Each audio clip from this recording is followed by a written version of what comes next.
कैसे हो सीए साहब, ठीक ठाक हो? कैसी चल रही है लाइफ आपकी?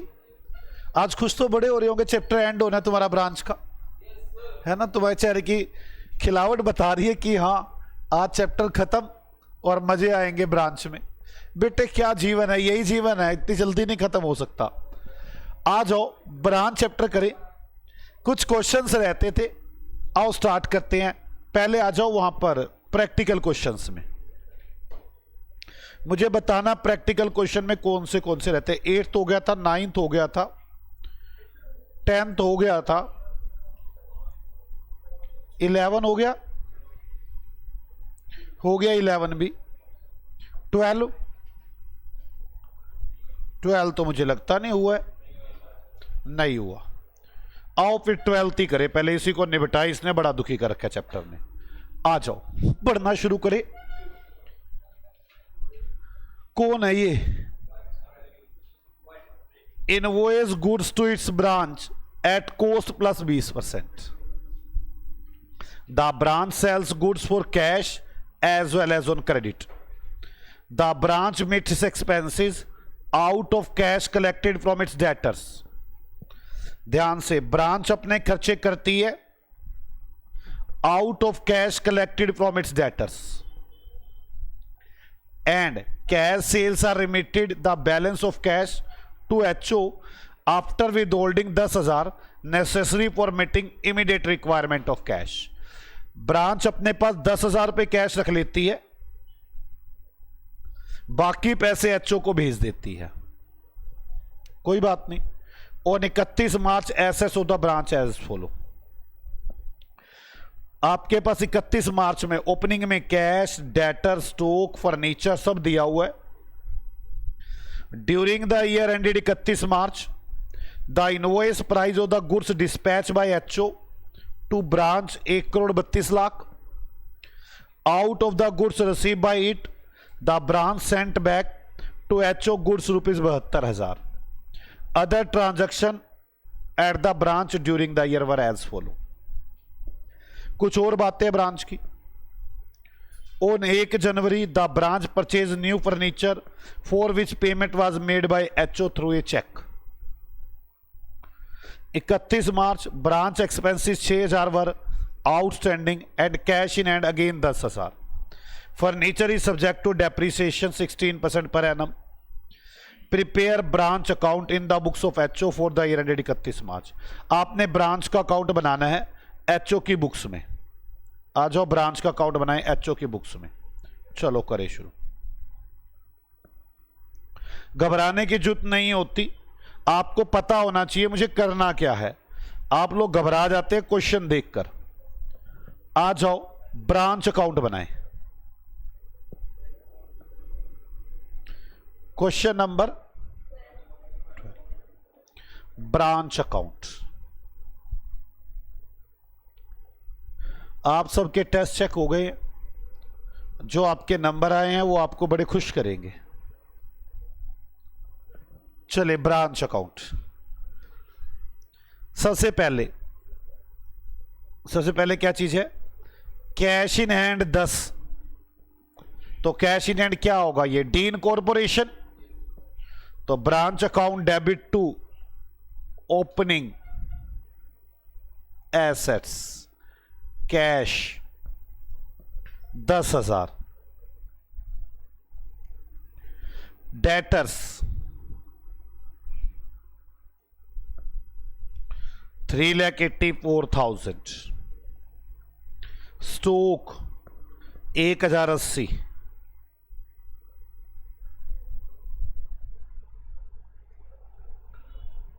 फर्नीचर 500।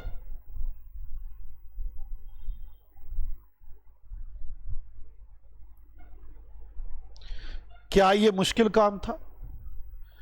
आप बेकार में डरे तो एक अलग बात है, मुश्किल तो ये बिल्कुल भी नहीं है। आगे चलते हैं। During the accounting year 31 March the invoice price of goods dispatch by HO 1,32,00,000। Out of which goods receive by it the branch sent back to HO 72,000। 1,32,00,000 रुपए का सामान भेजा था 72,000 रुपए का सामान वापिस हो गया, तो कितना सामान भेजा? 1,31,28,000। बस एचओ क्या एंट्री बनाएगा? Branch account debit to good sent 1,31,28,000। अब आगे ब्रांच ने कैश सेल की, लिखूंगा क्या मैं? डेटर एचओ लिखेगा क्या? ब्रांच ने क्रेडिट सेल की, cash collected by branch from customer, cash discount allowed to debtors, return by customer, bad debts, expenses paid by branch. ना, हम तो कुछ भी नहीं लिखेंगे इसमें से। On 1 January the branch purchase new furniture 1 lakh for which payment was made by H O. 1 lakh का फर्नीचर खरीदा, पेमेंट की एचओ ने। एचओ इसकी एंट्री तो बनाएगा, क्या बनाएगा? Branch account debit to bank. Furniture के लिए पैसे दिए, कितने रुपए दिए? 1 लाख। अब आगे चलो। On 31 March branch expenses 6,000 were outstanding. Closing में ब्रांच के 6,000 रुपए आउटस्टैंडिंग है, तो क्या करेंगे? इनकॉर्पोरेशन क्या एंट्री बनेगी? इनकॉर्पोरेशन की क्लोजिंग लायबिलिटी इनकॉर्पोरेशन करनी है। Branch account debit to closing,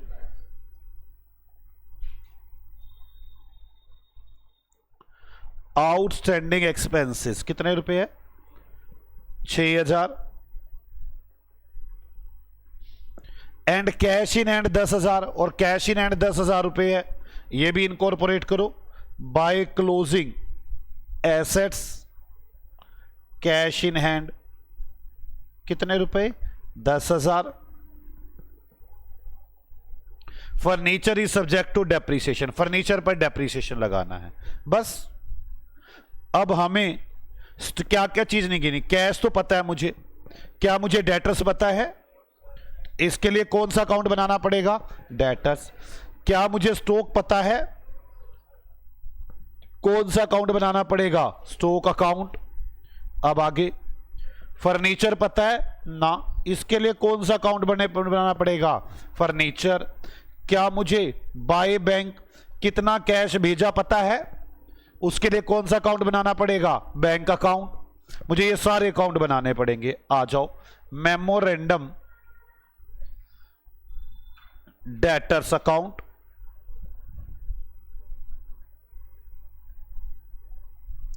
memorandum furniture account,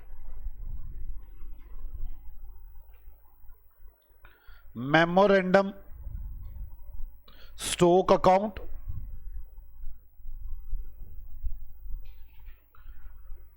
memorandum cash account,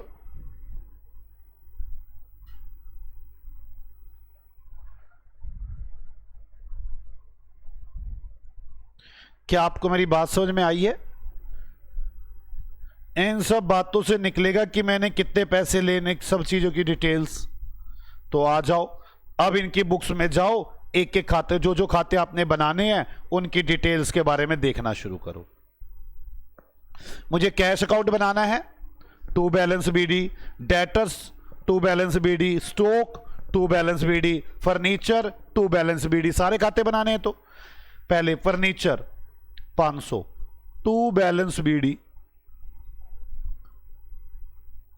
500 furniture हो गया। Stock to balance B D 1080, debtors to balance B D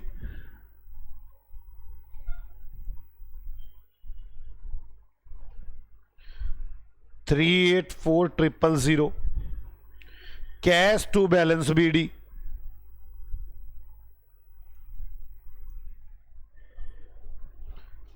10,000। यहां तक की बातें तो हो गई। अब आपको बस ये 4 अकाउंट बनाने, जो इंफॉर्मेशन हो ढूंढ लेना अपने आप। लो जी, 1,32,000 का सामान आया, 72,000 का, 1,32,00,000 का, 72,000 का वापस कर दिया, 1,31,28,000 का सामान रिसीव हुआ। कहां आएगा? स्टॉक अकाउंट में, टू गुड्स रिसीव्ड। 1,31,28,000। अब आगे और तो कहीं नहीं आएगा ना ये। कैश सेल और credit sale. Cash sale cash account में, क्रेडिट सेल डेटर अकाउंट में। Credit sale, to sales. कोई वापस भी था क्या सामान? नेट ही कर लेता। Cash is return by customer 102, सीधा नेट ही कर दू ना। क्रेडिट सेल 3140 किया, इसमें से 102 घटा दो, कितना? 3,038। तो 3,038 उधार सेल आ गई। नगद सेल 3140 कैश अकाउंट में, टू सेल्स 3140। अच्छा, ये वैसे बताना टोटल सेल कितनी हो गई? 9700 3140 माइनस 102,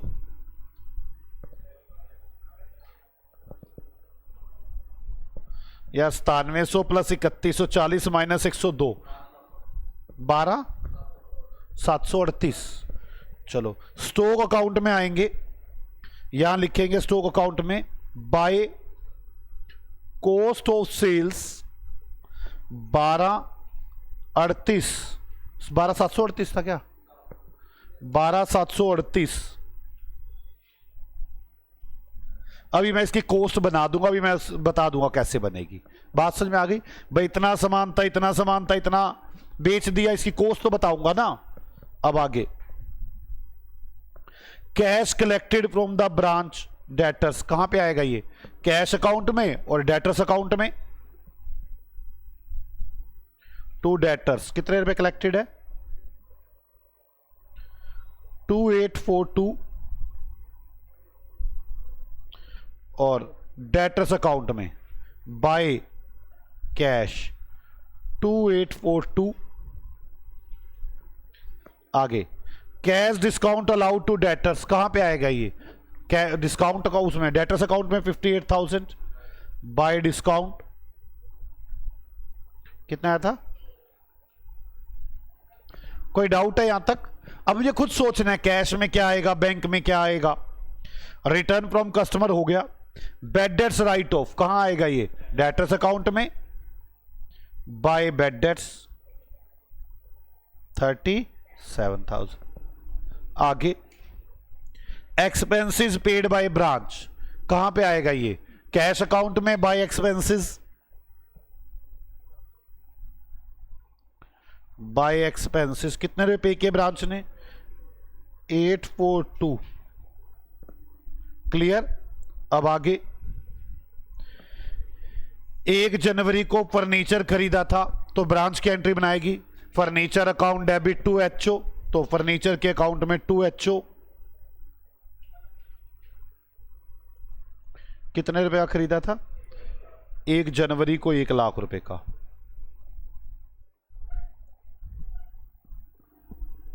अब आगे ब्रांच के खर्चे आउटस्टैंडिंग थे, ये तो हो ही चुके। हमारे पास कैश इन हैंड 10,000 रुपए है क्लोजिंग में, तो क्लोजिंग का कैश 10,000 रुपए।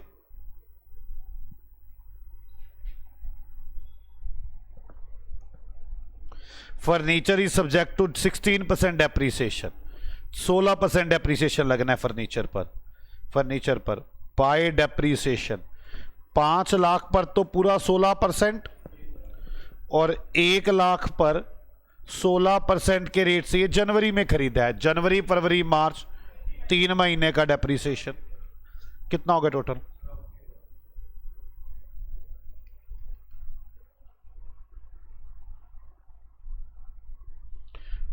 5 लाख पर तो 16% प्लस 1 लाख पर 16% 3 महीने, कितना आ गया टोटल? 84,000 हो गया डेप्रीसिएशन भी। ये तो सारी बातें हो गई। ऊपर एक बात रहती थी कोस्ट वाली, सामान भेजते हैं कोस्ट प्लस 20% पे, मतलब 120 पर भेजते हैं सामान, और तो कोई बात नहीं लिखी। चलो चले अब डेटर्स अकाउंट को बंद करो। By balance CD debtors account में, बाय बैलेंस सीडी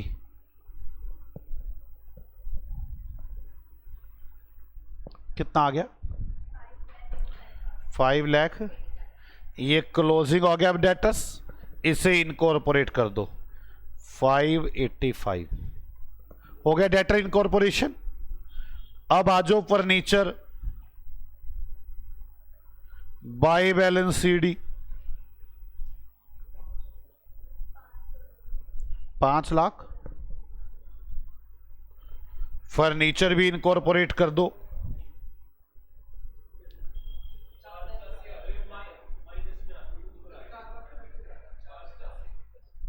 क्या चीज?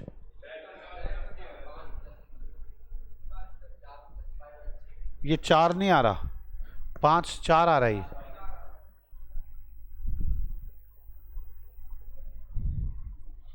485 फर्नीचर 516।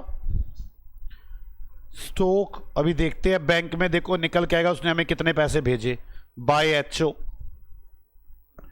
एचओ को उसने कितने पैसे भेजे?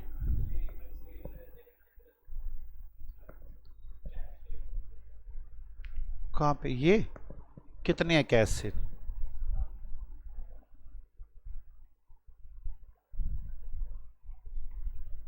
कैश से 9700 रुपये। ये क्या लिखवा दिया? पता नहीं क्या करते हैं ये, तो यकीन करना ही गलत हो जाता है इन पे। बाकी जगह ठीक लिखी है, यहाँ पे सब जगह बाकी जगह ठीक लिखी है ना। सेल कितना आ गया? ये एचओ को कितना पैसा भेजा यार? कैश सेल ये थी ना 9700, 3140 की उधार थी। कितना आ गया ये?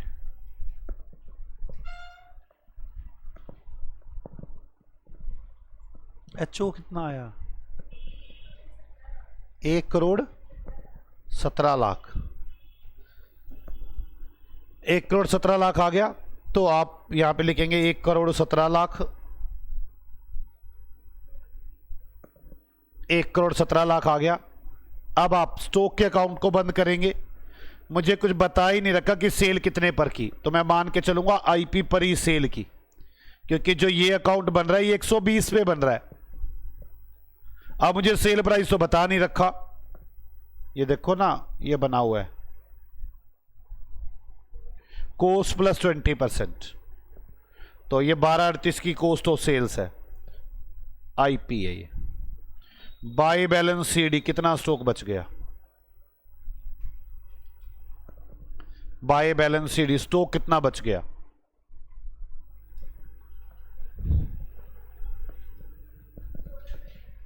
$14,70,000।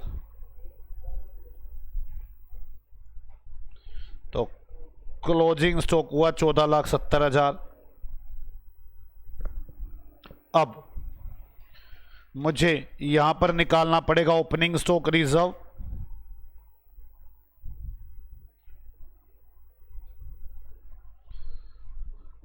$10,80,000 into 20 divide by 120 by goods and reserve 1,31,28,000 divide by 120 into 20 और closing stock reserve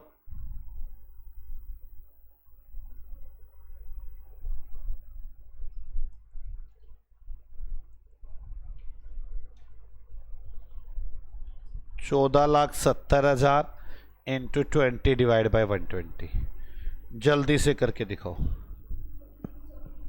opening stock reserve 180 और goods and reserve 21 lakh. Closing stock reserve.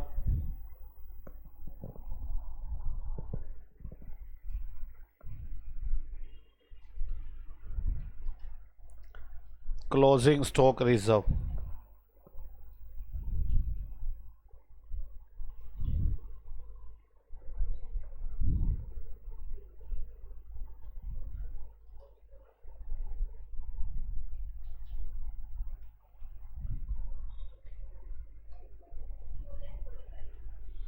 Two lakh. अब प्रॉफिट बताओ कितना आ गया.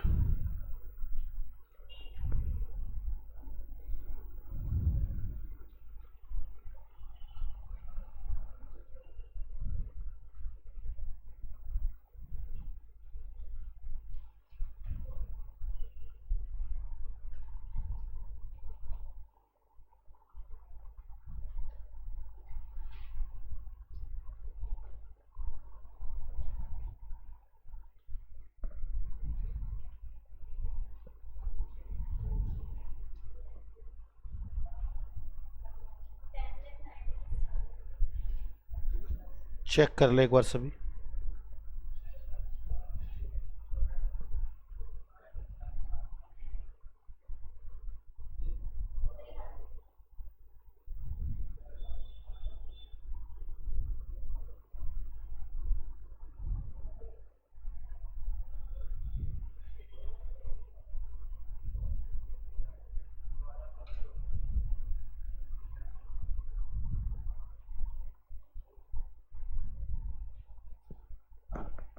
कितना आ गया? 10 लाख. चेक करिए, ये आंसर आ रहा है. ओके, क्या समझ में आ गया आपको मेरी बात? कोई डाउट है इसमें? बोलो बच्चों. आ जाओ और क्वेश्चन देखते हैं. 12th क्वेश्चन हो गया. अच्छा क्वेश्चन था ये, जिसने आपको डिपेंडेंट ब्रांच अच्छे से सिखा दिया. 13वां क्वेश्चन हो गया था. 13 क्वेश्चन कानपुर ब्रांच. 13 हो गया है. 13 हुआ है. बताते भी तो नहीं.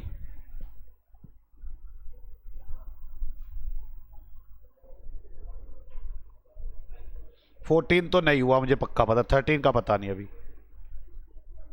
चलो पहले 14 कर लेते हैं फिर. मैसेज मरियना कौन है ये? चलो.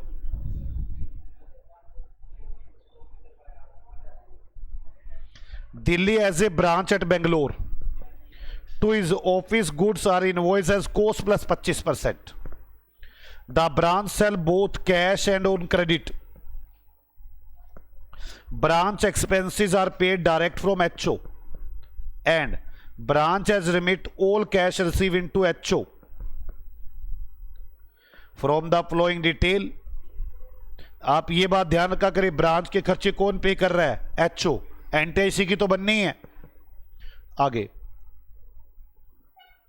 Relating to the calendar year, prepare the account in the H O ledger and ascertain the branch profit under stock and debtor method. Stock and debtor method मतलब आपको ट्रेडिंग पी&एल बनाना है और डेटर का अकाउंट बनाना है. वो ट्रेडिंग पी&एल का नाम थोड़ा अलग हो जाएगा, स्टॉक, ब्रांच एडजस्टमेंट और P and L. Branch does not maintain any books of account but send weekly return to HO. ये सब डिटेल्स दे दी हैं उसने.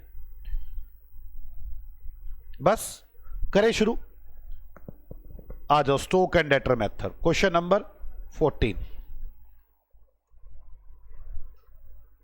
स्टॉक एंड डेटर्स मेथड से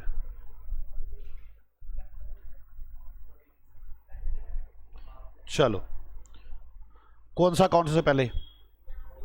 ब्रांच स्टॉक अकाउंट. ट्रेडिंग ये समझो इसको. Branch adjustment account.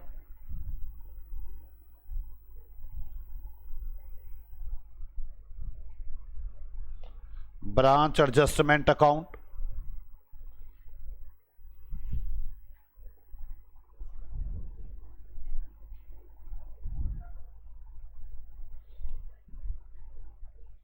Branch P and L account.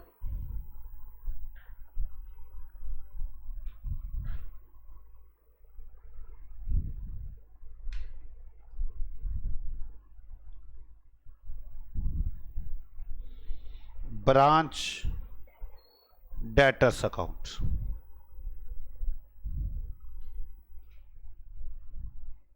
बस आ जाओ, स्टार्ट करते हैं और इसे फिल करते हैं। Goods receive from HO, then return to HO. Net ही कर लो, फिर रिसीव और रिटर्न नेट ही कर लो। 44,10,000 टू गुड्स रिसीव्ड 44,10,000 और यहां लिख दूंगा बाय गुड्स रिसीव्ड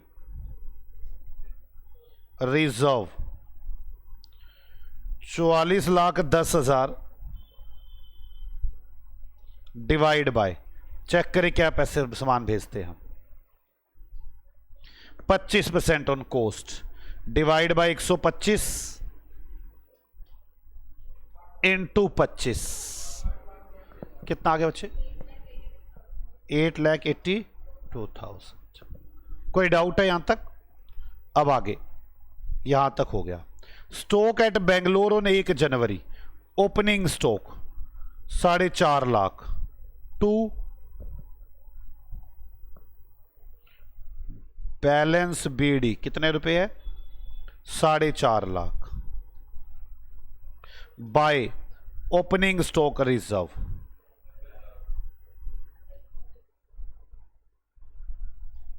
कितना आ रहा है? 90,000। समझ में आ गया आपको? Divide by 125 into 25। Sales cash और क्रेडिट 15 और 27, कोई सेल रिटर्न भी है तो वो भी नेट ही कर दूं। Sale return at Bangalore branch net ही कर लेता हूं ना। 15, 27 minus 60, 15 lakh plus 27 lakh minus आ जाए। प्लीज आप ना यार कैलकुलेटर में कैलकुलेशन करें, आप कर ही नहीं रहे हैं। बाय सेल्स कितना? 35 कौन बोलता? 41 लाख।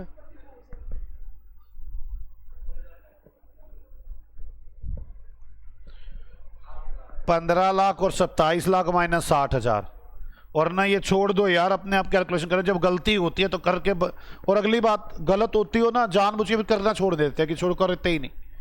यार ये सॉल्यूशन थोड़ी ना। उधार सेल कहां पर आएगी? डेटर्स अकाउंट में 27 लाख की, उसमें से उधार माइनस कर लेना। To sales 27 lakh minus 60,000 26,40,000।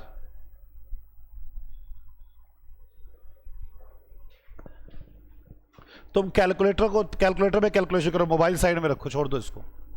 हाँ, इसमें कैलकुलेशन ठीक आनी चाहिए और बतानी भी तुम नहीं है, ये नहीं कि बतानी नहीं है। Debtors at Bangalore opening debtors 540 to balance B D 5,40,000। Cash receive from debtors के अकाउंट में by cash 24 lakh. Discount allowed to debtors P&L account में और डेटर के अकाउंट में बाय डिस्काउंट कितने रुपए है? 45,000 और इधर से P&L अकाउंट में to discount 45,000। Bad debts in the year 30,000 bad debts, तो P&L में 30,000 और साथ साथ डेटर्स के अकाउंट में बाय बेड डेट्स 30,000। आगे सेल रिटर्न तो हो ही चुका। Rents rates and taxes P&L में rent rates and taxes to rent कितने रुपए है? 1,35,000। इसके बाद आगे salary 4.5 lakh to salaries 4.5 lakh salaries के बाद office expenses 45,000 to office expenses 45,000। Stock at branch 9 lakh रुपए, ब्रांच में स्टॉक है 9 लाख रुपए का, तो बाय बैलेंस सीडी 9 लाख रुपए, और टू क्लोजिंग स्टॉक रिजर्व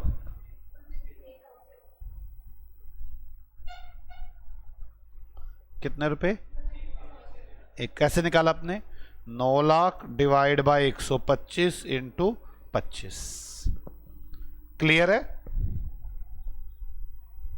बस हो गई बातें सारी। हाँ ठीक है, चलो अब स्टॉक अकाउंट में क्या आ जाएगा? सरप्लस बताओ कितना आ रहा है? सरप्लस आ रहा है, टू सरप्लस 1,90,000 पक्का 180, 1,80,000। सरप्लस को ब्रांच एडजस्टमेंट में डालो, बाय ब्रांच स्टॉक अकाउंट 1,80,000। यहां से जीपी निकालो, to gross profit 9,72,000। P and L में लेकर जाए, एनपी निकालें,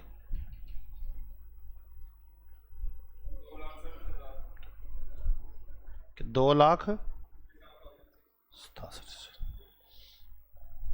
ब्रांच डेटर पे आ गए, ब्रांच डेटर का बाय बैलेंस सीडी आ जाएगा, ब्रांच का बाय बैलेंस सीडी आ जाएगा। खत्म हो गया बस। कितना? 7 लाख। कोई डाउट है इसमें? जल्द से जल्द नोट करें।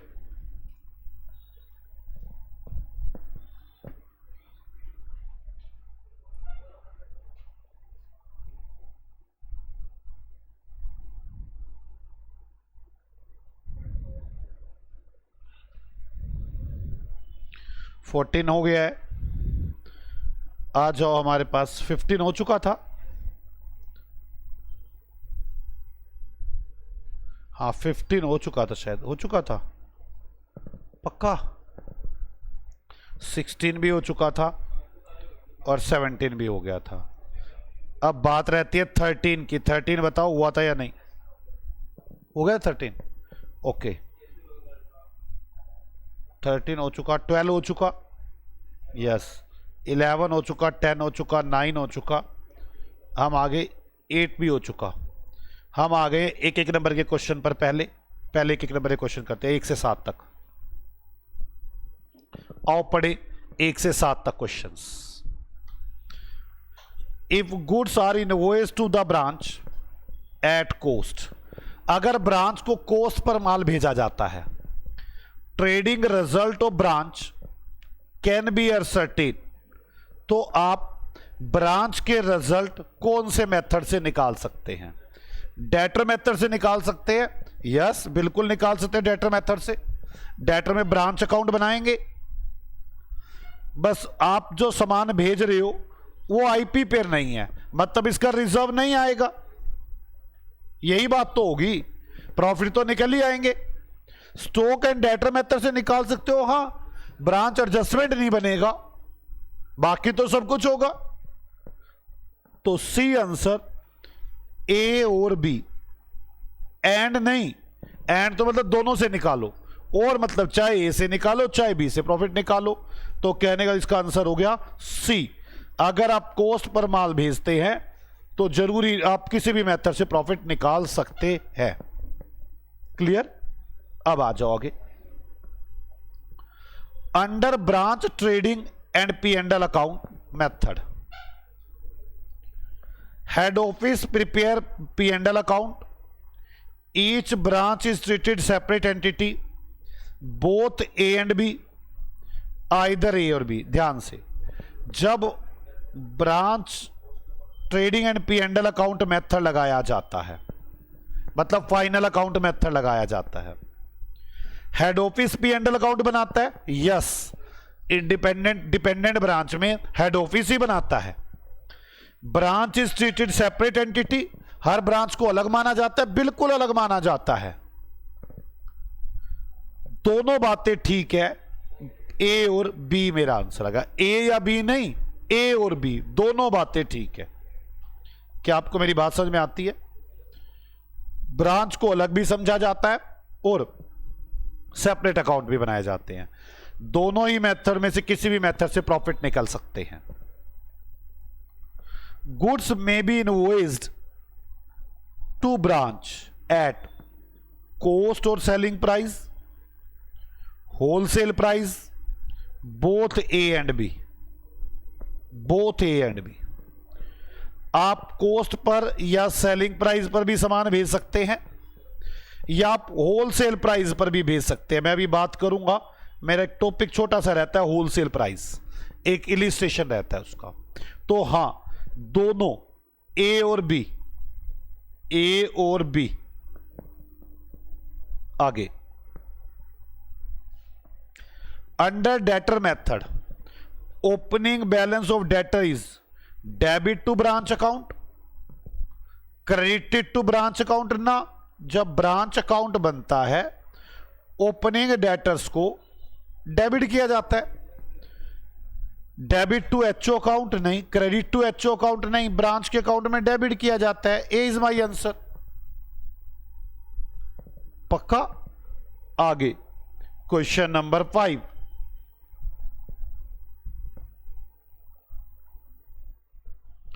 Cost of goods return by branch, branch ने सामान वापस दिया, विल हैव द फॉलोइंग, उससे क्या इफेक्ट पड़ते हैं?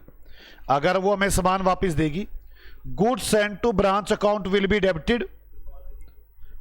कह रहे हमने गुड सेंट किया था ब्रांच को, good sent to branch. HO क्या एंट्री बनाता है? Branch account debit to good sent, तो बाय ब्रांच लिखता होगा इस अकाउंट में। बोलो भाई, एक ब्रांच का अकाउंट बनाता होगा एचओ, उसमें क्या लिखता होगा? To good sent. एक गुड सेंट का अकाउंट बनाता होगा, उसमें क्या लिखता होगा? By branch. कह रहा है goods sent to branch account will be debited cost of goods return by branch. Branch ने माल वापस दिया, एचओ क्या एंट्री बनाएगा? ब्रांच ने सामान वापस दिया, good sent account debit to branch, तो गुड सेंट के अकाउंट को क्या कर देगा? डेबिट, और ब्रांच के अकाउंट को क्या कर देगा?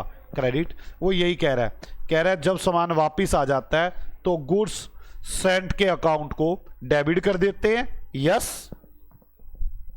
Branch stock account will be credited, branch का स्टॉक अकाउंट, ब्रांच जो अपना स्टॉक अकाउंट बनाती है, ब्रांच की बुक्स में आ जाओ, वो अपने अकाउंट को क्रेडिट कर देती है। यस। गुड्स रिटर्न वो क्रेडिट कर देती है अपने अकाउंट को।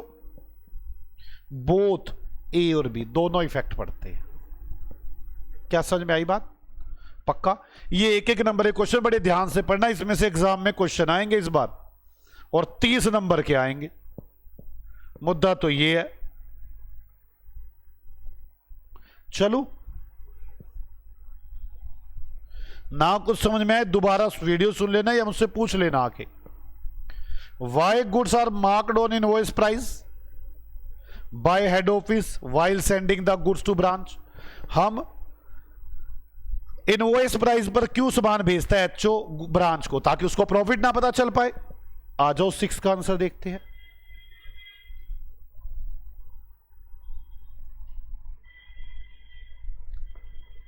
उनकी प्रॉफिट पता चलने के कारण, अब परफॉर्मेंस देखने के लिए, कंपटीशन के लिए, goods are marked on invoice price to achieve the following objective. ये ऑब्जेक्टिव होते हैं। पहला objective, keep secret from the branch manager cost of price of goods and profit made. हम पहली बात तो सीक्रेट रखना चाहते हैं ताकि ब्रांच मैनेजर को पता ना चल पाए प्रॉफिट क्या है, कॉस्ट क्या है। दूसरा, कंट्रोल ऑन स्टॉक, होता ये है, हम सभी को सेल प्राइस पर माल भेजते हैं, हेड ऑफिस को बड़ा इजी हो जाता है कंट्रोल रखना। तीसरा, ब्रांच का आपस में competition, despite pricing policy to its branch as well as same work at branch because price have already been decided.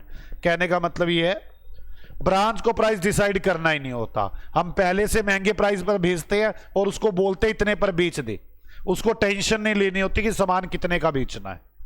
वैसे इसका सबसे अच्छा रीजन यही था। क्लियर? आगे, ये तो बस वैसे पढ़ा रहा हूं थ्योरी के। अगला क्वेश्चन थ्योरी का,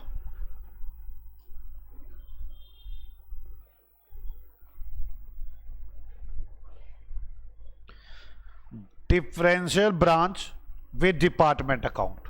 डिपार्टमेंट अकाउंट और ब्रांच में क्या डिफरेंस है, ये तो मैं चाहता ही नहीं था आपको बताना, क्योंकि डिपार्टमेंट तो अब खत्म हो गया। न्यू सिलेबस में, पुराने सिलेबस में हुआ करता था डिपार्टमेंट, तब बताया करते थे हम क्यों डिफरेंस है। मुझे तो नहीं लगता बताना चाहिए, आप नहीं करेंगे इसे। क्वेश्चन हटाना भूल गया वो। क्लियर? आपको समझ में आ गई? मेरे पास इलिस्ट्रेशन रह गए, कौन कौन से इलिस्ट्रेशन रह गए मुझे वो बता दो बस। 7th और एक और होना चाहिए, जल्दी बताओ। 7th और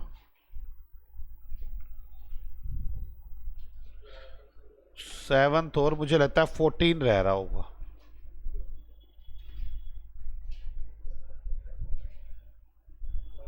मुझे देखना होगा।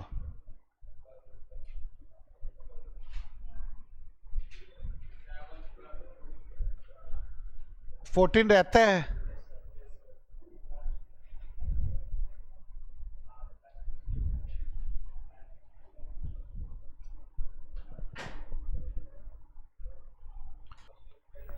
आओ बच्चों, 7, 12 और 14 तीन इलिस्ट्रेशन रहते हैं। मैं पहले 12 करूंगा। ये तीनों ही इलिस्ट्रेशन टेढ़े मेढ़े इलिस्ट्रेशंस हैं, आपको मेरी बातों को समझना होगा और इन्हें करना होगा। Affix of Kolkata as a branch at Delhi to which the goods are supplied from Kolkata but no cost there of is not recorded in the HO office. 31 March the branch balance sheet was as follow. मुझे ना ये एक branch की balance sheet दे रखी है, पहले ध्यान से समझ लो। मुझे एक ब्रांच की बैलेंस शीट दे रखी है और कौन सी तारीख की दे रखी है? 1 अप्रैल 2000, मान लो ये 21 है।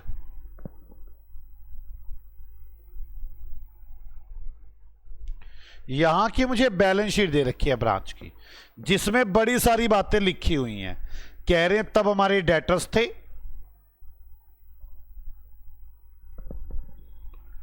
हमारे पास कैश था,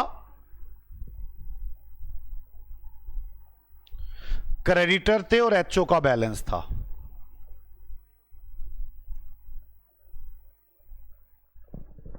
ठीक, यहां तक कोई doubt? During the 6 month ending on 30/9, इसके बाद 30/9 तक काम हुआ। The flowing transaction took place, ये सब बातें हुई। सेल हुई, परचेज हुई, वेजेस दिया, मतलब यहां पर सेल हुई, परचेज हुई, वेजेस पे की, मैनेजर की सैलरी हुई, डेटर से पैसे आए, डिस्काउंट हुआ, मैनेजर की सैलरी हुई, डिस्काउंट टू डेटर्स हुआ, कलेक्शन फ्रॉम डेटर्स हुआ, ऐसे बड़ी सारी बातें हुई।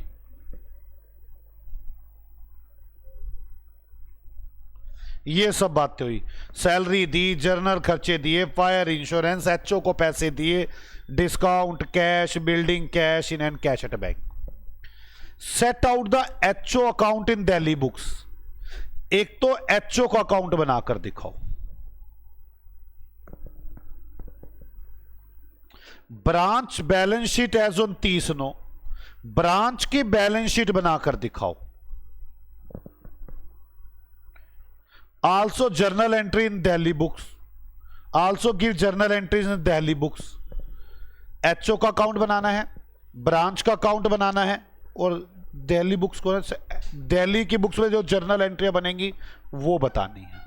दिल्ली वाले की बुक्स में जो, मतलब ब्रांच की बुक्स में जर्नल एंट्रियां बनेंगी।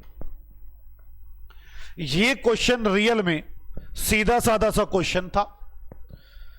यहां पर मैंने स्टार्टिंग में, ये मेरा बिजनेस शुरू हुआ उस दिन मेरे पास ये सब कुछ था, मैंने साल भर में ये सब कुछ किया, आखिरी में मेरे पास क्या बचा, एचओ का अकाउंट क्या बचा, मेरी बैलेंस शीट क्या बची, मेरी जर्नल एंट्री क्या बनाई।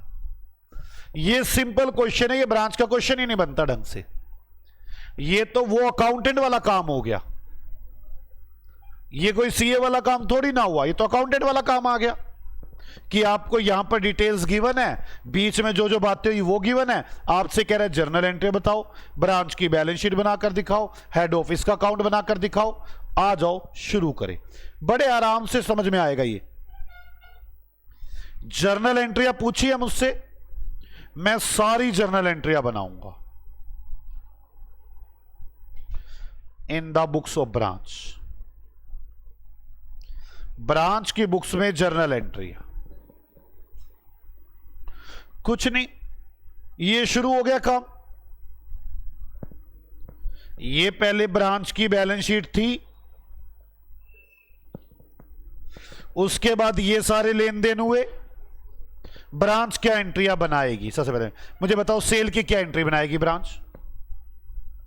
ब्रांच सेल की क्या एंट्री बनाएगी? Debtors account debit to cell.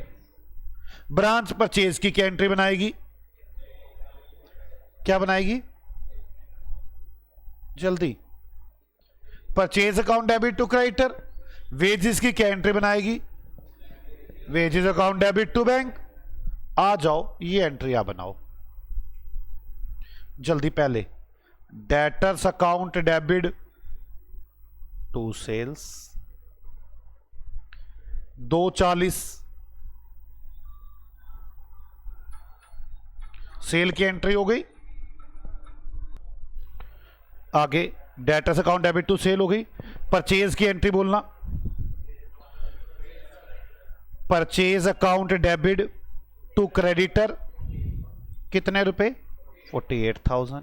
बड़े आराम से, कुछ मुश्किल काम नहीं है ये वाला, ये तो क्वेश्चन ही नहीं बनता ब्रांच का। Wages paid, wages account debit to bank कितने रुपए? 20,000। आगे manager salary, manager salary account debit to bank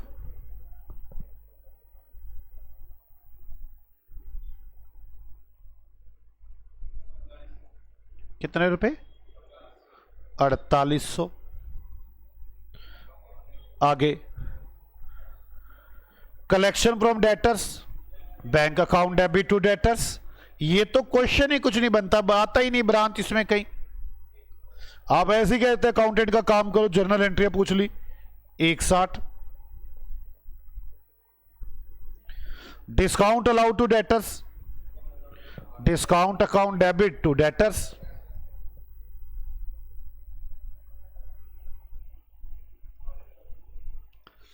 discount account debit to debtors कितने रुपए? 8,000। आगे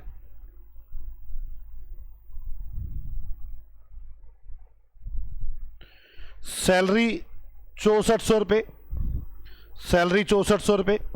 salary account debit to bank, कह रहा है इसमें एडवांस भी है 2,000 रुपए। अभी बताते क्या करेंगे उसका। पहले salary account debit to bank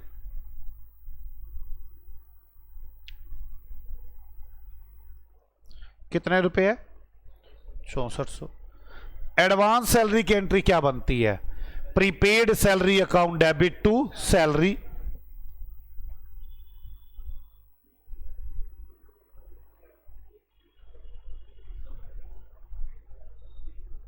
कितने रुपए है? 2,000। आगे journal expenses, journal expenses account debit to bank,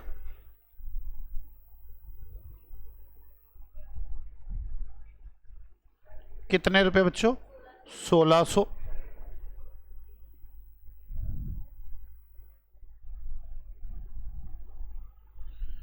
fire insurance 3200, paid for 1 year.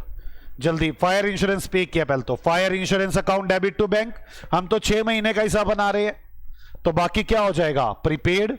आ जाओ पहले fire insurance, fire insurance account debit to bank, कितने रुपए? 3200। प्रीपेड इंश्योरेंस, तो आधा प्रीपेड हो जाएगा। प्रीपेड इंश्योरेंस अकाउंट डेबिट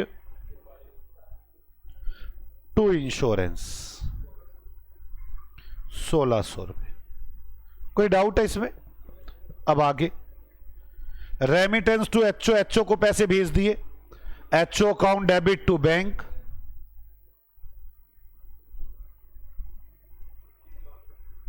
कितना आ गया? 38,400। यहां तक तो हो चुका था। डिस्काउंट अर्न और paid to creditor, creditor account debit to bank to discount,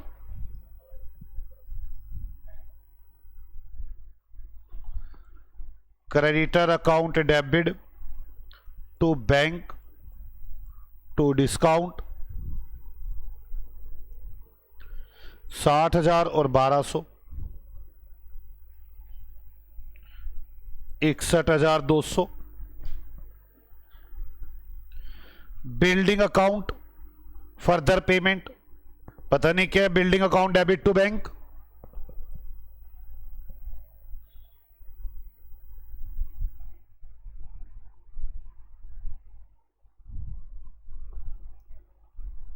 कितने रुपए है? 4,000। Cash in hand 1600, cash at bank 28,000। ये तो क्लोजिंग है cash in hand, cash at bank. Okay, set out head office account in the Delhi books and branch balance sheet. हमने branch की balance sheet बनानी है। आ जाओ ब्रांच की बैलेंस शीट बनाने की पहले कोशिश करता हूं।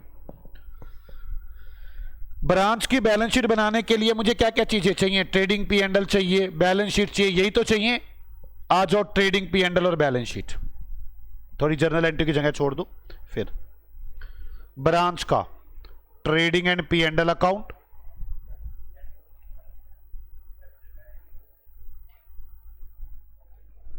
और ब्रांच बैलेंस शीट।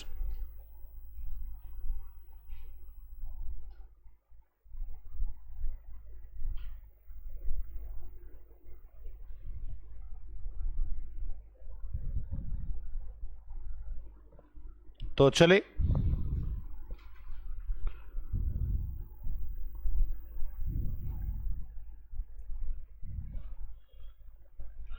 अब आराम से सोचते चले जाओ एक एक चीज। स्टार्टिंग में क्रेडिटर 40,000 थे ना, ये 40,000। अब देखना क्रेडिटर के साथ क्या क्या हुआ, आप देखते चले जाए। 40 के क्रेडिटर थे, 48 के और हो गए। कितने हो गए? कैलकुलेटर में जोड़ते चले जाओ। 88, 88 में से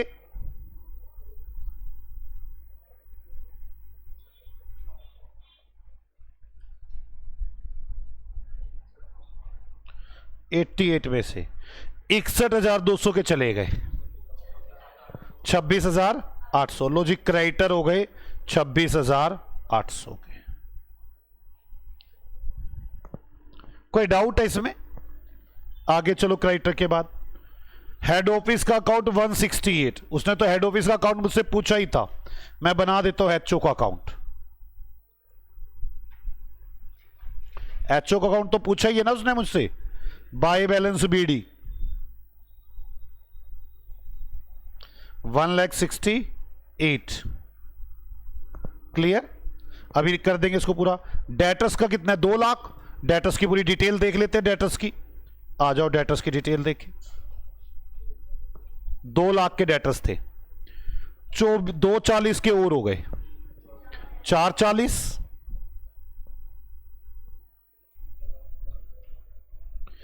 160 के चले गए 280, 8 के चले गए 280 में से 8 चले गए 272 डेटर्स।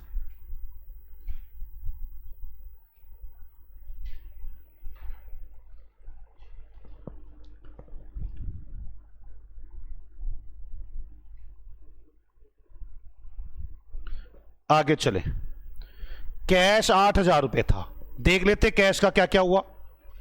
8,000 का कैश था, 8,000 का कैश था, 20 चला गया, 12 नेगेटिव, 4800 चला गया, 16,800 नेगेटिव, 16,800 नेगेटिव, 160 का आ गया, 160 माइनस 16,800, 1 लाख 143,200 पॉजिटिव, 64 माइनस कर दो इसमें से, 36,800, 1,600 माइनस कर दो,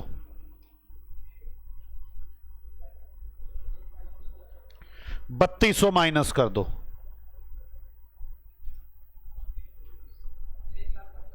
1,32,000।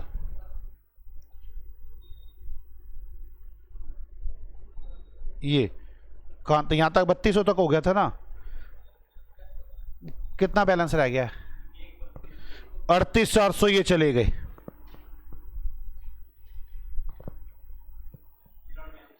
93,60 ये चले गए, बस ये 4,000 ये चले गए, 29,600। मेरे पास बैंक बच गया 29,600। ये कोई बात थोड़ी ना, वैसी बेकार की बात दे दी हमें। कहां हम ब्रांच में थे सोचो और कहां आ गए। ये तो सिंपल अकाउंटिंग चला दी आपने कि ये था, आगे एंट्री आ गई, एडजस्ट कर दो, जैसे मैंने पहला क्वेश्चन कराया था आपको। समझ में आ गई यहां तक? ये बातें तो हो गई सारी। अब इसके अलावा जो जो बातें हुई हमने उसकी एंट्रियां बना दी हैं। अब एंट्रियां देखते चले जाओ। सेल कौन से अकाउंट में आएगा? ट्रेडिंग में। बाय सेल 240,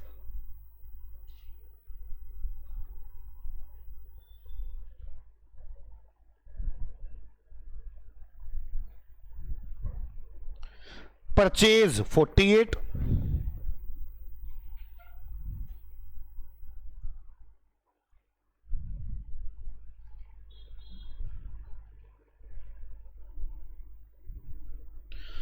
वेजेस और मैनेजर सैलरी 20,000 और 4800। टू वेजेस कितनी है? 20,000।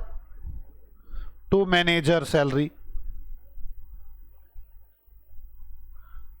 4800।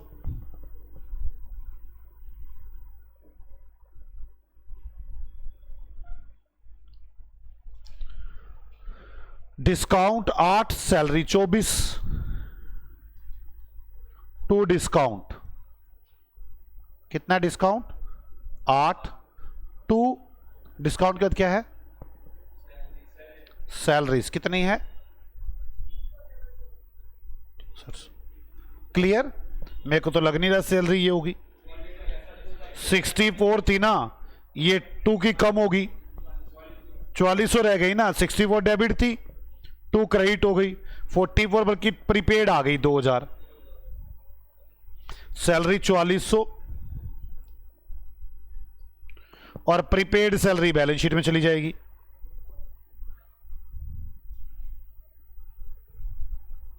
कितने रुपए है? 2,000। आगे चलो,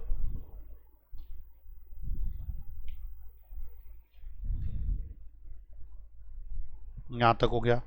जर्नल एक्सपेंसेस 1,600, फायर इंश्योरेंस भी 1,600, एक डेबिट है एक क्रेडिट है। To journal expenses 1,600, fire insurance 1,600, balance sheet में आ जाएगा प्रीपेड फायर इंश्योरेंस 1600। आगे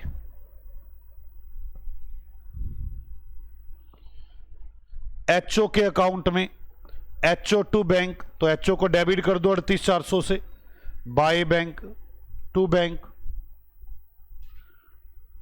38,400।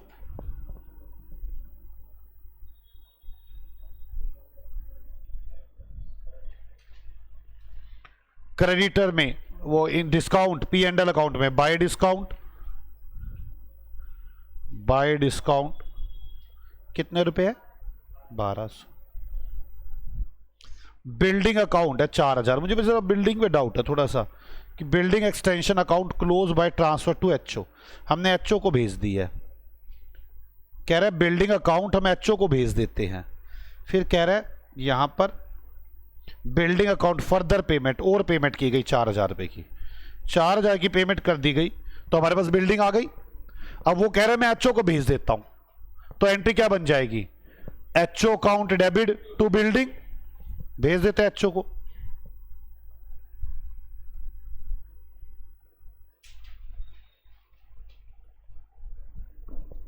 एचओ के अकाउंट में टू बिल्डिंग, बिल्डिंग तो खत्म हो गई,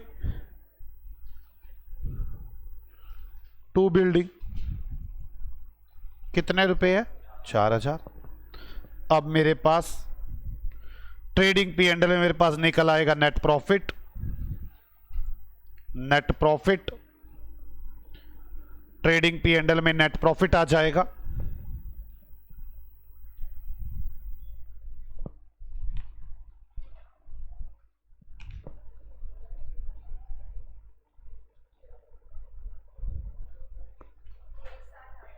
एक लाख ये बैलेंस शीट में चला जाएगा।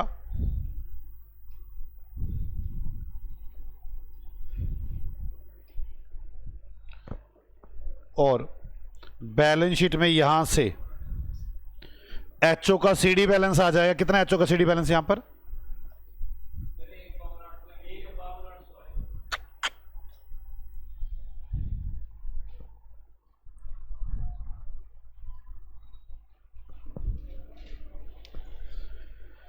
एचओ का बैलेंस बताना कितना आ रहा है? टू बैलेंस सीडी एचओ का, एचओ का बैलेंस कितना आ रहा है? 1,25,600 एचओ, 1,25,600, और ये टैली हो जाएगी। तो बताना कितनी आ गई? ये बैलेंस शीट टैली हो जाएगी। आगे बनाने को तो आप इनकॉर्पोरेशन एंट्रीज भी बना सकते हैं कि एचओ की ब्रांच की बैलेंस शीट आ गई, वो इनकॉर्पोरेट करो।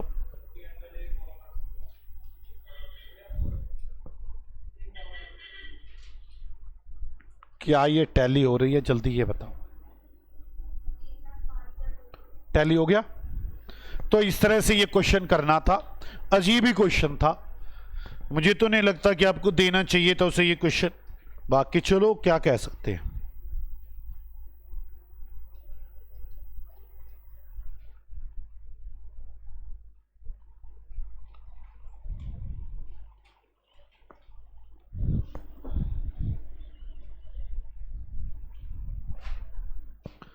आप इसे आगे इनकॉर्पोरेशन की एंट्री भी बना सकते हैं। पता कैसे? बाय बैलेंस बीडी हो गया,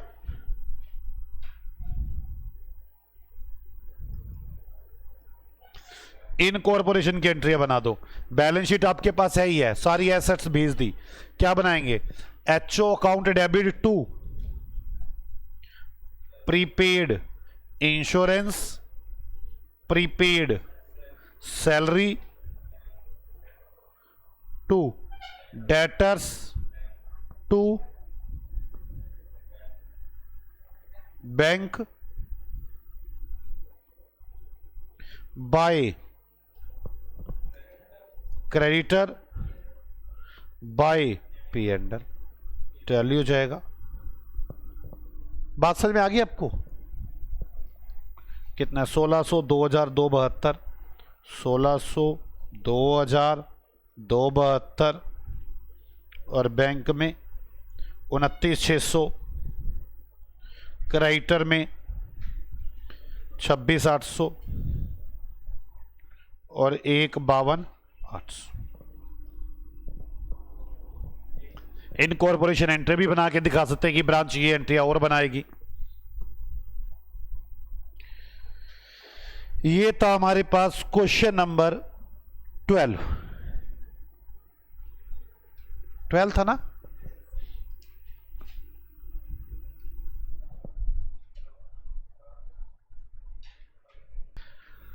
आ जाओ बच्चों 8th क्वेश्चन करते हैं। इसमें मुझे छोटी सी बात भी बतानी है आपको। आप मेरे साथ साथ पहले क्वेश्चन को पढ़ेंगे और समझेंगे मेरे साथ साथ। Message Rahul operates A number of retail outlets. हम ना बड़े सारे अपने रिटेल आउटलेट्स चलाते हैं। रिटेल आउटलेट्स का मतलब होता है कि मैं छोटी छोटी सी दुकानें खुलवा देता हूं, retail outlets, to which goods are invoiced at wholesale price. मैं ना हेड ऑफिस हूं, मैं ना बड़े बड़े आदमियों को सामान बेचता हूं होलसेल पे, उसको बोलते हैं होलसेल प्राइस पे सामान भेजना। ये तो बताइए आपको सर मैं क्या बताऊं, पता होगा ना। एक होलसेल प्राइस होता है, एक रिटेल प्राइस होता है।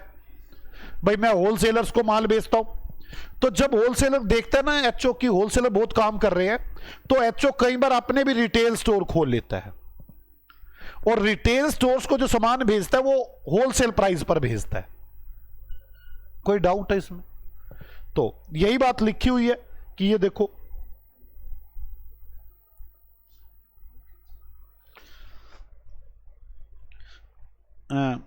Invoice at wholesale price which is cost plus 25%। मतलब मैं 125 रुपए का सामान देता हूं अपने रिटेल स्टोर को, और रिटेल स्टोर को बोलते हैं outlets. Outlet sell these goods to retail at retail price, wholesale price plus 20%। मतलब क्या हुआ इसका?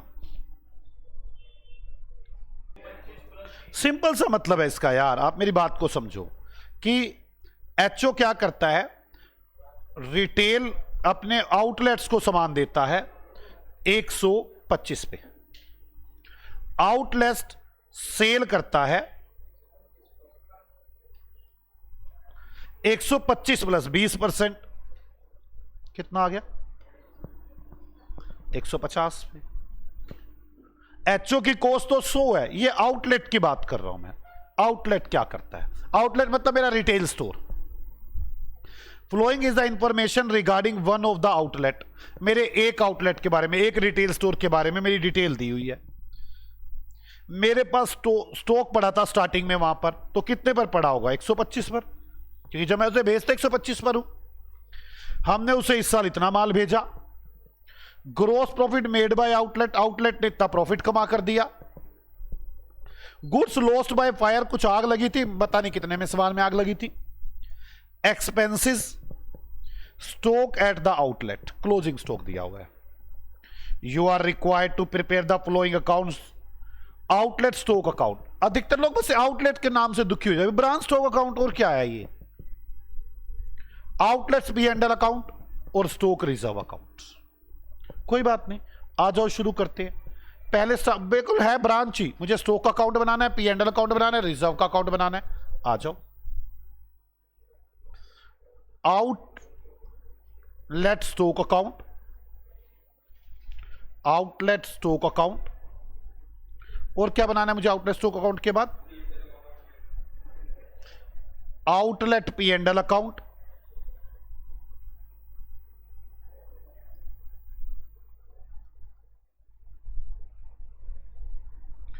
आउटलेट P&L अकाउंट,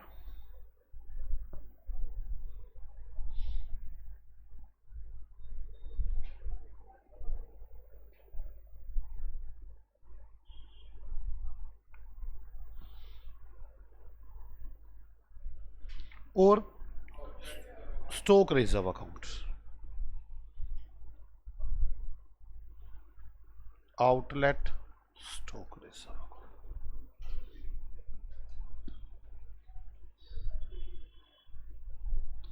अब आप मुझे बताएंगे कैसे कैसे क्या क्या करना है। सबसे पहले हमने आउटलेट के पास ओपनिंग स्टॉक था 30,000 रुपए का, टू बैलेंस BD, कितने का सामान था उसके पास? 30,000 का। फिर हमने उसे सामान भेजा 324 का। 2 गुड्स सेंट 324।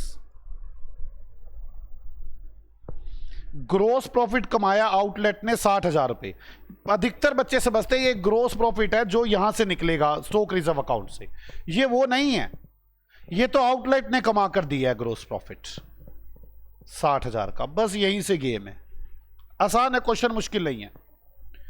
कुछ गुड्स लॉस्ट हो गया आउटलेट पर, जो लॉस्ट हुआ वो यहां आएगा बाय गुड्स लॉस्ट, पता नहीं कितना हुआ।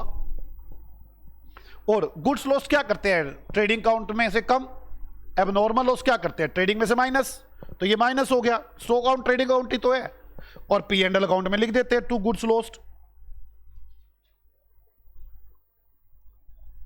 यही तो करते हैं। अब आगे गुड्स लॉस्ट के बाद expenses 20,000, P and L account में 2 एक्सपेंसेस 20,000।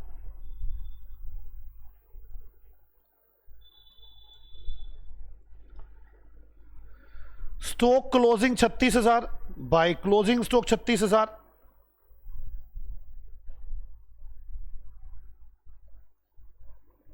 मुझे नहीं पता सेल्स का।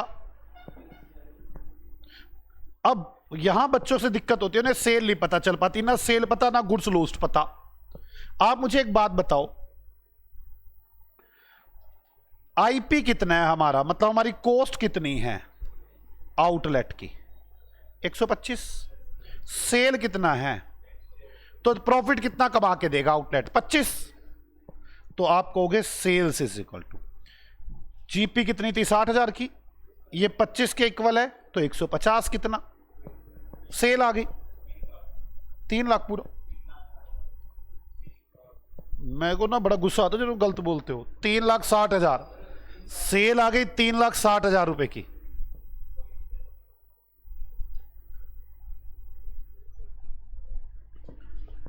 तो गुड्स लॉस्ट बैलेंसिंग फिगर आ जाएगा 18,000। जो ये 18,000 का गुड्स लॉस्ट है ये पी एंड एल में चला जाएगा, यहां आ जाएगा बाय जीपी।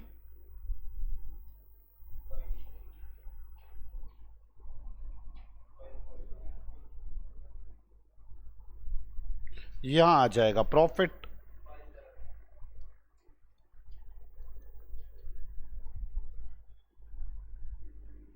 कोई डाउट है? पक्का? अब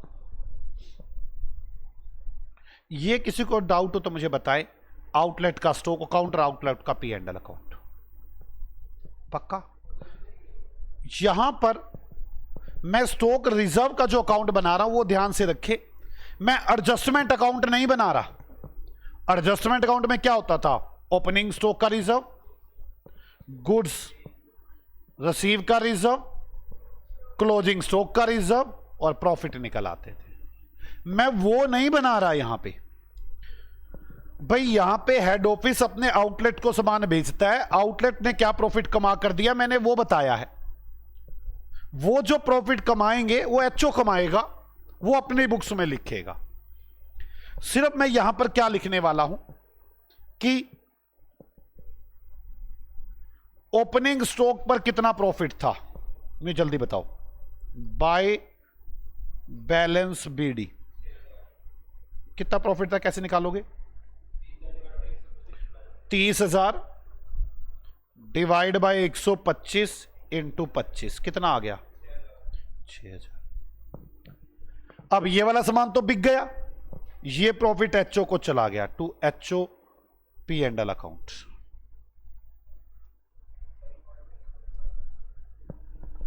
क्लोजिंग स्टॉक रिजर्व कितना था, closing stock reserve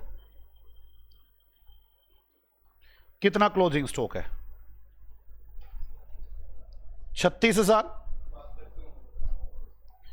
divide by 125 into 25 7200। ये एचओ के पी एंड एल अकाउंट में जाएगा जो एचओ ने नहीं कमाया। बस इस तरह से ये अकाउंट बनाना है। आउटलेट, आउटलेट के क्वेश्चन में ये ध्यान रखना है। मैं आउटलेट बिल्कुल अलग है, मैंने आउटलेट के प्रॉफिट लॉस निकाले, बस आउटलेट के ओपनिंग प्रॉफिट्स मैंने कमा लिए और आउटलेट के क्लोजिंग प्रॉफिट्स मैंने नहीं कमाए अब तक। कोई डाउट है? हो गया क्वेश्चन नंबर 7 आउटलेट वाला। आ जाओ आखिरी क्वेश्चन, आ जाओ आखिरी क्वेश्चन है हमारा 14th।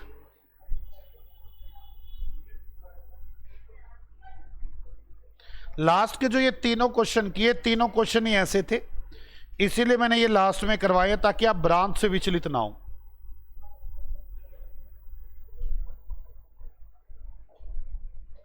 कहां गया 14th?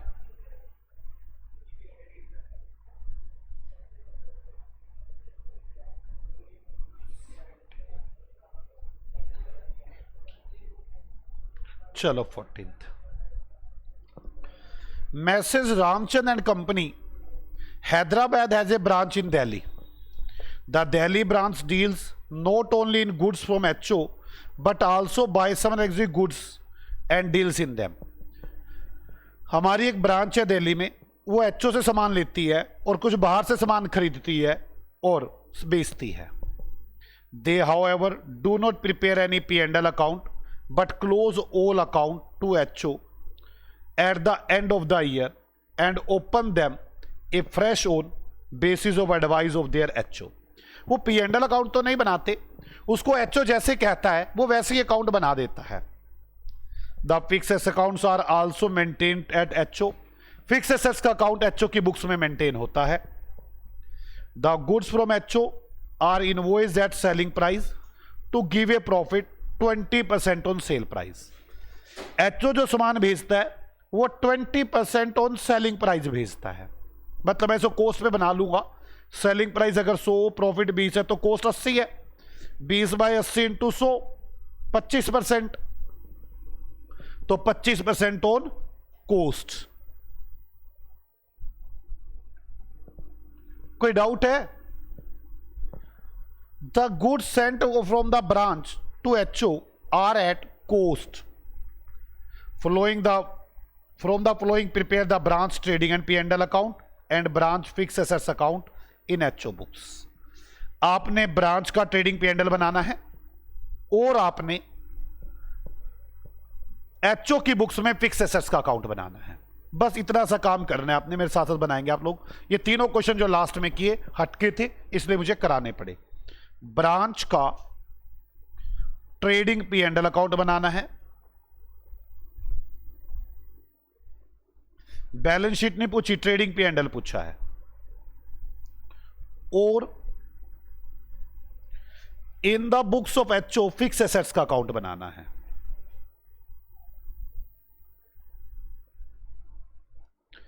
In the books of HO fix assets account. बस यही क्वेश्चन है। आप मेरे साथ साथ पढ़ेंगे और ब्रांच का ट्रेडिंग P&L बनवाएंगे, एक एक चीज को समझते चले जाएंगे। हेड ऑफिस का ओपनिंग बैलेंस बैलेंस शीट में आएगा, हमें क्या लेना देना। गुड्स फ्रॉम HO कहां पे आएगा? ये ट्रेडिंग अकाउंट में गुड्स फ्रॉम HO। कितने रुपए का HO से सामान है? 50,000 रुपए का। To goods from HO 50,000। Purchase trading account में टू परचेज 20,000।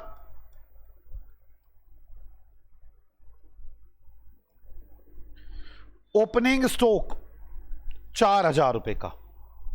ओपनिंग स्टॉक 4,000 रुपए का, लेकिन ये आईपी पे लिखा हुआ है।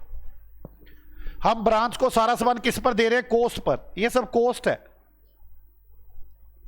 लेकिन ओपनिंग स्टॉक आईपी पर लिखा हुआ है। मैं इसकी भी कॉस्ट बना लेता हूं, तो लिखे ओपनिंग स्टॉक 4,000 है, 125 क्योंकि 25% ऑन कॉस्ट है ना, तो 25 कितना, तो 100 कितना, 100 कितना,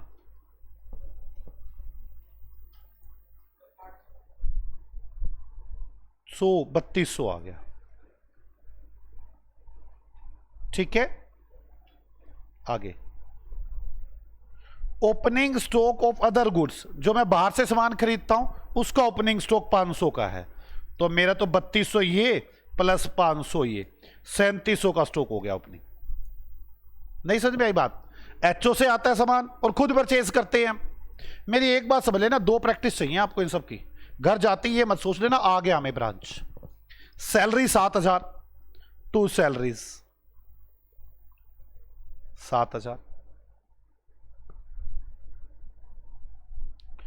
rent office expenses, 2 rent, 2 office expenses. कितना है rent? 3000, 2000।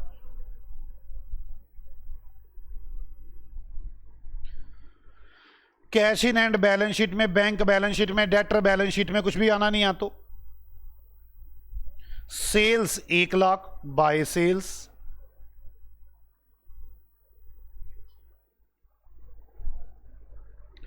Goods to HO, HO को सामान वापस दे दिया मैंने 3000 रुपए का। या तो इसे 50 में से माइनस कर देना चाहिए या क्रेडिट साइड में लिख दूं। तो क्रेडिट साइड में लिख दूं by goods to HO 3000। Head office current account balance sheet में, क्रेडिटर बैलेंस शीट में। मैंने ये पूरा ट्रायल बैलेंस कर दिया। आगे the branch balances on 1 January, furniture 5000 का, डेटर्स 9500 के। मुझे क्या करने डेटर्स का? कैश 1000 रुपए का, क्रेडिटर 30000 रुपए के, closing stock at the branch of head office, goods at invoice 3000 and date purchase on the goods at cost. Closing stock HO वाला 3000 का है, बाहर से जो खरीदा था वो 1000 रुपए का है। तो क्लोजिंग स्टॉक तो यहां आ जाएगा बाय क्लोजिंग स्टॉक। बाहर से जो खरीदा वो कितना है? 1000 का। जो हमारे यहां से वो 3000 है, 125 तो 100 कितना? टोटल क्लोजिंग स्टॉक बता दो, टोटल क्लोजिंग स्टॉक बता दो। 3400। कोई डाउट है यहां तक? आगे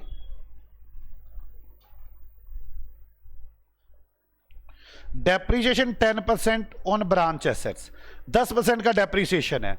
तो 5000 रुपए का फर्नीचर है बस, इसका 10% डेप्रीशिएशन बनेगा 500 रुपए। टू डेप्रीशिएशन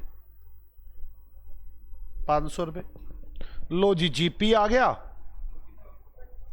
कितना आ गया जीपी? 32,700 bye GP 32,700। एनपी बता दो कितना आ गया? इन लास्ट वाले 3 क्वेश्चनों को अगर आप देखोगे तो ये आपके नॉर्मल क्वेश्चन से हटकर है। आप ये मत समझ लेना ये ब्रांच है, ये तो बेसिक आपकी नॉलेज चेक करने के लिए है। तो इसलिए आप लोग ब्रांच वहां तक खत्म हो जाता है। ये 3 क्वेश्चन तो बस ऐसे ही हैं बाहर से। नेट प्रॉफिट 30, 20,200 पक्का। ये 42,700 आ रहा है यार। अब चेक करें ये ठीक है।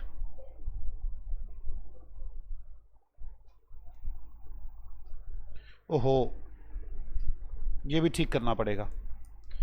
50,000 है, 125 तो 100 कितना? एचओ से जो भी सामान आया सारा ठीक करना पड़ेगा ना। 42,700 भाई। ओपनिंग स्टॉक भी ठीक कर दिया, रिसीव भी ठीक कर दिया, क्लोजिंग स्टॉक भी ठीक कर दिया, कोस्ट पर ले आए। जीपी कितना, एनपी कितना आ गया? 40,200। ये है 30,200। बस यही करना था मुझे। अब इन्होंने पूछा फिक्स एसेट्स का अकाउंट बनाओ। देखो जो फिक्स एसेट्स है वो एचओ के पास पड़ा हुआ है फर्नीचर 5,000 का। 5,000 का फर्नीचर था ना एचओ के पास, क्योंकि अकाउंट किसको कौन बनाता है फिक्स एसेट्स का? एचओ। ये देखो यहां लिखा था